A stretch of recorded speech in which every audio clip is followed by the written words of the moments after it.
The Arkansas Razorbacks survived a real scare against Bobby Petrino's Missouri State Bears, and so I'm going to recap that game and give some general thoughts, but first, I think there's some apologies in order. First to Coach Petrino, even though I should have known better, I completely underestimated his ability to game plan and scheme for this one. I didn't think there was any way he would be able to make up for the gap in talent enough to keep this one close, and I was quite obviously wrong. And I want to apologize to you, rabid Razorback family. I led you astray. I told you there was no way the Razorbacks would be overlooking Missouri State. I told you there's no way they wouldn't come into this game focused and prepared. And once again, I'm sorry to say, I was wrong. And if you can just find it in your hearts to forgive me, I will do my absolute best to never be wrong again. Thank you. And now on to the game at hand. It was wild, insane, wacky, insert whatever term you want to use, but it was certainly everything other than what was expected. I mean, let's start with this. If I told you coming into the game that Arkansas would total almost 600 yards of offense and then defensively they would get to the quarterback 8 times, you would probably think to yourself, all right, the Hogs are going to handle business and win in convincing fashion. Well, as we know, that was simply not the case. And the reason why that wasn't the case starts with what Coach Pittman himself immediately admitted right after the game in his post-game press conference, which is Coach Petrino had his guys more prepared than he did. They were out-coached. The Bears played a good, solid football game, and the Razorbacks did not. And that's why, despite the talent discrepancy between these two teams, it remained close throughout. What was impressive and reassuring for the Hogs is that despite their sloppy play, despite once again an unacceptable amount of penalties, despite the fact that they turned the ball over 3 times, that as I mentioned they still almost tallied 600 yards of total offense. KJ Jefferson had a career-high 385 yards through the air, and Rocket Sanders became only the second SEC player in the 21st century to have 150-plus yards rushing with a touchdown and 70-plus yards receiving with a touchdown in a single game. If they just would have had a few less sloppy plays and penalties, if they wouldn't have had the fluky interception where KJ hit Trey Knox right in the hands and it bounced right off of him into a Missouri State defender, if Rocket Sanders doesn't fumble the ball on the 1-yard line as he's trucking his way into the end zone, then obviously the final deficit and overall complexion of the game would have been a lot different. Now, I understand that those are just ifs, but I point those things out to illustrate the fact that this was just a pretty fluky and abnormal game for Arkansas in general.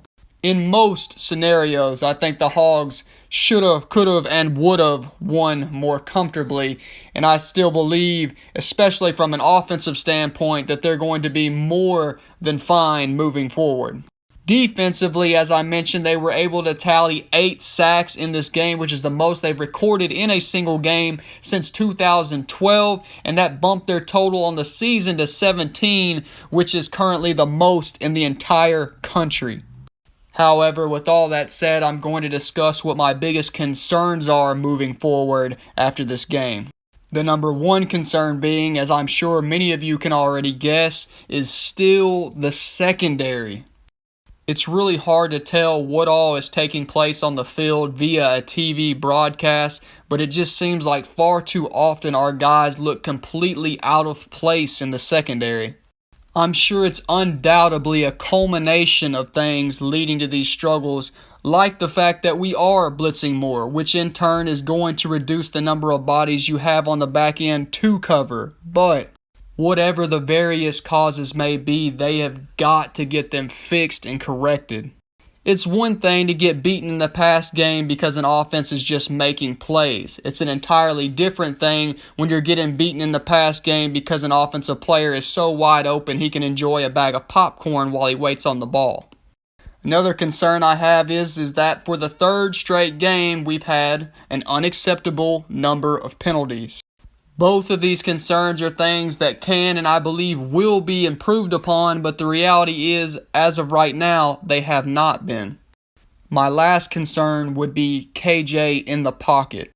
And what I mean by that is there were multiple plays throughout the Missouri State game where the offensive line gave KJ a clean textbook pocket to sit in. And for whatever reason, whether or not it was the receivers not being able to get open, or perhaps it was KJ's mental clock in his head going off, whatever the case may have been, he would scramble out of the pocket into traffic. But once again, from the point of view of a TV broadcast, it's really hard to decipher what was going on during those individual plays. But overall, I am really thankful for and proud of this team for being able to battle through all that adversity throughout the game. For 3 quarters, it was clear the ball wasn't bouncing their way at all, and yet still they came together. They found a way against a well-coached and feisty football team to get out of week 3 3-0. And I mean, to be perfectly honest, I wasn't even worried about Arkansas losing the game at any point until about the 4th quarter when Missouri State got back up by 10. Then I could kind of hear my inner voice saying, oh man, are these guys really not going to wake up in time? But man, did they ever. In the 4th quarter, the whole team collectively caught fire. Offense, defense, special teams, all phases contributed to ensure that they not only came back, but they also ultimately ended up winning the game by double digits, which was impressive. An ugly win, yes, but a win nonetheless. And looking a little bit ahead to Arkansas's matchup against A&M in Arlington this coming weekend, I still think Razorback fans should feel really good about our chances. Well, that's all for now. Thank y'all for y'all's time. If you enjoy the content, please remember to like and subscribe so that we can continue to build this thing together. And for those of you who are already subscribed, to those of you who are already members of the Rabid Razorback family, as always, thank you for all the love and support. It truly means a lot. Until next time, I pray the Lord keeps you all safe and blessed. And of course, go Hogs!